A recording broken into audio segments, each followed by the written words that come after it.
there. Hopefully everybody can see that. And we will begin. So I know we wanted to have a presentation about essentially what is and what isn't the role of the Ethics Commission, and what our jurisdictional boundaries are for the public and for press, and as a good reminder for everybody that is on the team. And so the first thing to remember is that as an agency, the basis for our existence and role is found in the Nevada Revised Statutes. And for us, that's Chapter 281A. And then we have adopted some administrative regulations through Chapter 281A of the Administrative Code, which helps kind of refine how the commission goes about its business. So if we have a power to act as an agency, it has to be found in that Chapter 281A, or it is outside the bounds of our jurisdiction. The commission has been established really with three main purposes: education and outreach about Nevada's ethics law, to provide advisory opinions to public officers and employees about Nevada ethics law so that they can avoid violating it, and then to receive and process complaints alleging violations of Nevada's ethics law. Again, these are all established in the NRS and guide the work that we do. We've obviously adopted a mission and guiding principles to further help us prioritize what activities we should be doing as an agency.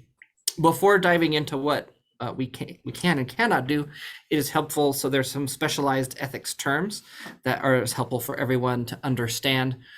The first one is public officer, and it's defined in statute as a position in the Nevada Constitution, the Nevada law, or local government charter or ordinance, or it's listed in NRS 281A 182.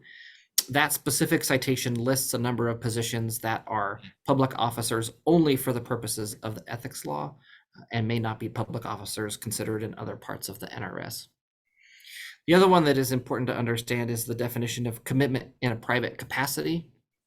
At the core of ethics law is that somebody is getting a benefit, unwarranted benefit really, by using their public position to benefit either themselves or, this term, someone who they have a commitment to in a private capacity. And so by law, you can see the list there that includes a spouse or domestic partner, a member of the household, certain relatives, business relationships, and then of course substantially similar, which is one where there's some interpretation, and it's a kind of a catch-all that says, hey, if you have a relationship that's close to one of these things but may not technically be one of these things, you still have a private commitment in a private capacity.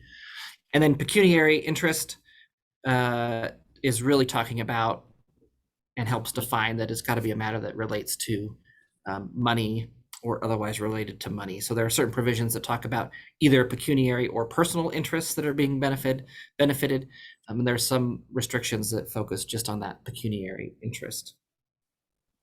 So let's talk about what is in the Nevada ethics law and what is not. And I think this will be one of the more helpful parts of this presentation, is to really kind of clarify and provide some samples of what is and what is not covered in that NRS Chapter 281A. So let's start with who's covered. We already talked about one of the terms, which is, public officers are covered by the Nevada ethics law. Public employees, which essentially is defined as anybody who's working for a public officer in that capacity.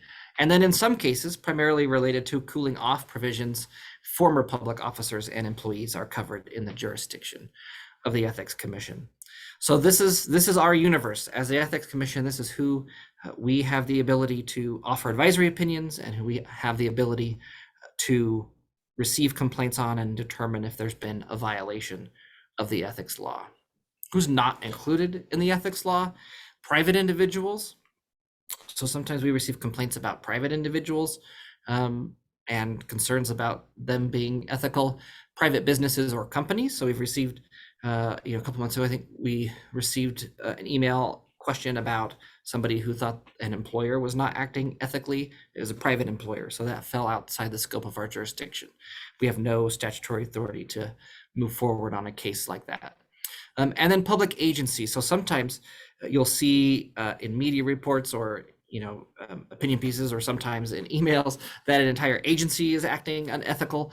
We don't have the ability to proceed with a case against an entire entity. It's the individual public officers who make up that entity that would be potentially within the scope of our jurisdiction. So once you establish whether or not the person who's the subject of the complaint or who's asking for an advisory opinion is within our statutory authority, you have to take a look at the conduct. Is the conduct that is alleged prohibited, or are we allowed to take a look at what that conduct is? So the first thing to remember is that we have a 2-year statute, the statute of limitations. And so if the conduct is more than 2 years old, we are unlikely to be able to move forward on any sort of case or determination. There are, much like in criminal and other civil law, there are some provisions if the conduct was concealed or otherwise not reasonably known, and that so we can sometimes go beyond that 2 years, but in general, our statute of limitation is 2 years, and so if the conduct is older than that, it's outside our statutory authority to act. And then it has to be conduct that is expressly prohibited by the statute. So when people talk about ethics, there's lots of definitions. People have lots of different things they think about in their mind when they hear about ethics. For us, unless it's a violation of a specific code of ethical standard in our statute, we do not have the authority to proceed or move forward. So what is not within our scope, like I said, conduct that's older than 2 years. Specifically in our statute, it rules out allegations of harassment or other activity that can be that are more properly before the Equal Employment Opportunity Commission, the EEOC, or the Nevada Equal Rights Commission, also known as NERC, or other employment-related grievances. So that's something that we see from time to time is public employees concerned about something happening that's really a personnel matter and not an ethics matter. Of course, if there's some sort of benefit going on, sometimes there can be an ethics issue in there, but if it's just a personnel matter, that's outside of our scope. Public agencies, including the state, have extensive grievance or other procedures for employees to make complaints about their employment conditions and different ways for those to be handled that are not the Ethics Commission.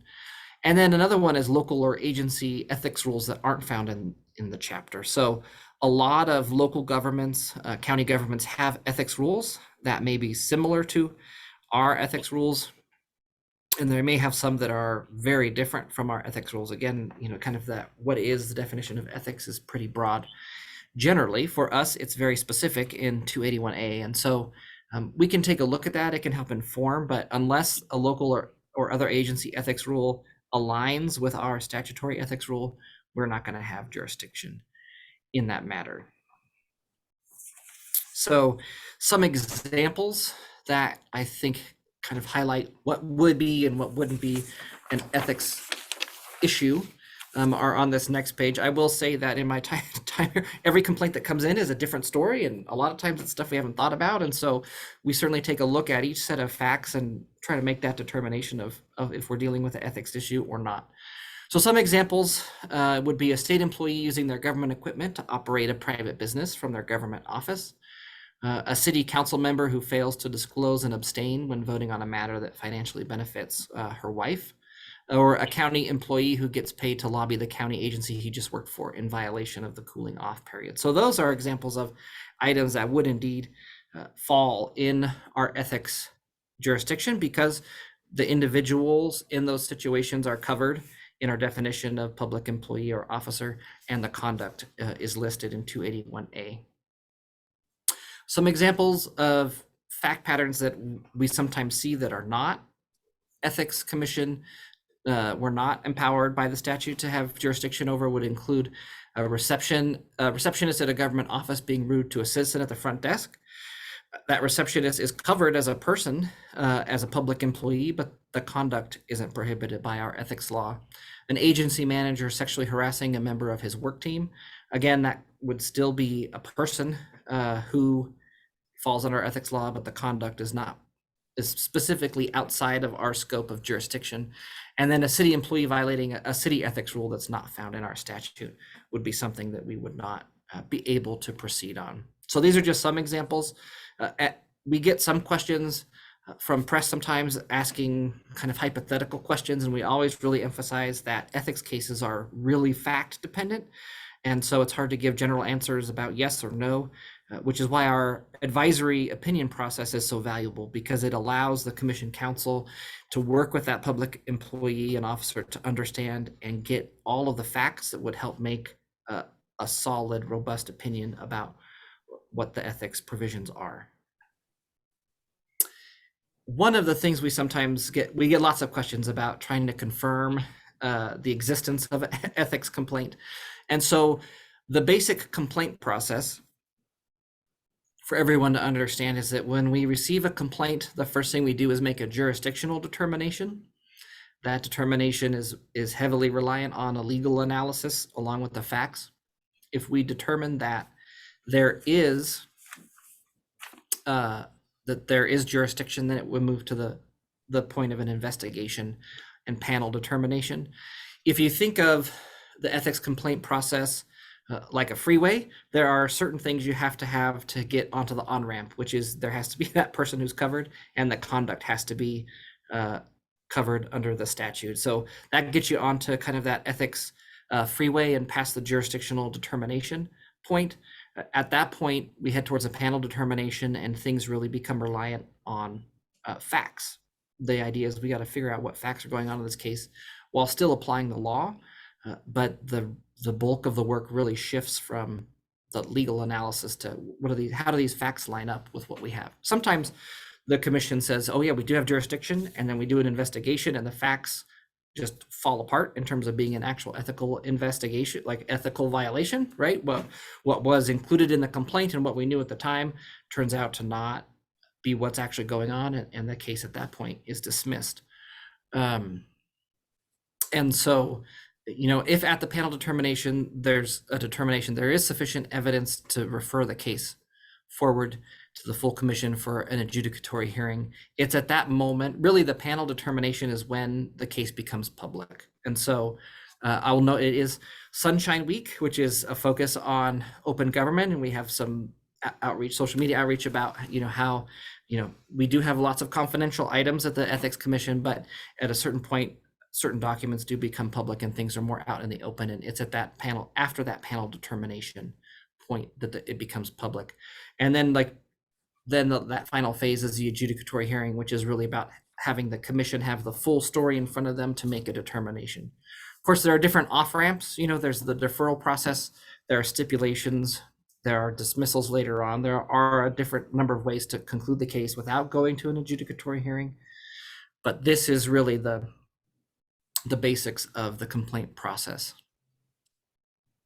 Finally, when there is a determination that there's been an ethics violation, sometimes folks wonder, what do we have the power to do in response to an ethics violation? And again, that is all focused on what do we have the statutory authority to do in 281. And so the commission is empowered to levy monetary penalties. In stipulation agreements, we can get somewhat creative with what those remedies might be. So a lot of times it requires education or training. It may require practice changes. We can mandate public apologies. So those are all things that can happen through a stipulated agreement. I think the recent case out of the city councilwoman out of Reno, where we were able to, through that stipulated agreement, make a more robust local ethics policy and rule about the use of city employees, is an example of how, creative remedies within that stipulation helped to improve things long term. The commission is also empowered to issue letters of instruction or caution. If we have essentially a repeat offender over and over and over again, there's a standard where we would go to petition to remove the public officer or employee in district court. The commission can also issue public admonishments or reprimands, and in cases where there's not only ethics violations, but there may be criminal or other violations, the commission shall at that point refer the facts over to the appropriate authority. What can't the commission do? We can't file an injunction to stop or prevent a public officer from taking a specific action. So if somebody thinks a public officer is about to violate the ethics law, we don't have any statutory authority to go in and stop them from doing that. We can just respond if that officer ends up actually violating the ethics law. And we can't issue any criminal sanctions like sentencing a person to jail or prison. I used to joke with my team about open meeting law, like, oh, we're going to go to open meeting law jail. Well, there's no open meeting law jail. There's also not an ethics jail for violations of the ethics law. And so those are the basics of what we can and cannot do as a commission. Again, that really that first analysis focuses on, is this a person covered by the law, and is this conduct covered by the law? And then we go through that complaint process to confirm those facts and then take whatever action we deem appropriate in that case. So that concludes